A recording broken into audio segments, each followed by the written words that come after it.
আসসালামু আলাইকুম এভরিওয়ান, কেমন আছেন সবাই? আশা করি ভালো আছেন। আমিও আলহামদুলিল্লাহ আপনাদের দোয়ায় ভালো আছি।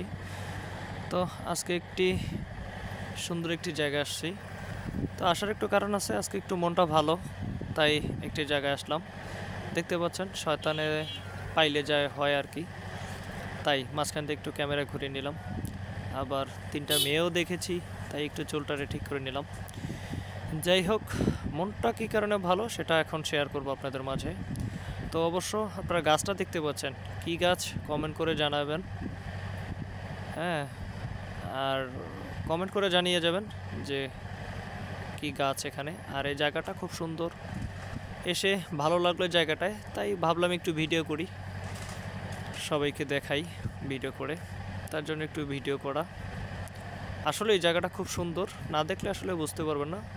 আর ভিডিওটা না টেনে পুরোটা ভিডিও দেখবেন, দয়া করে কেউ ভিডিওটা টানবেন না ইনশাআল্লাহ, আশা করি। আর মনটা কী কারণে ভালো সেটা আপনারা পরিবেশ দেখলেও বুঝতে পারবেন যে আসলে এত সুন্দর একটা পরিবেশ মন খারাপ থাকলেও না ভালো হয়ে থাকতে পারে না। তাই আর সর্বপ্রথম মন ভালোর কারণ হচ্ছে আমি কিছুদিনের মধ্যে আমার মুর্শিদের দরবারে যাব, বিশেষ একটা কারণে। অনেক দিন ধরে যাওয়া হচ্ছে না, তাই অতএব এই কাজটার উপলক্ষে হয়তো যাওয়া হবে। আমি চট্টগ্রামে যাচ্ছি এবং যাব সেখানে, যে কাজটা সেরে ভালো কিছু আপনাদেরকে দেখাবো। দোয়া করবেন সবাই।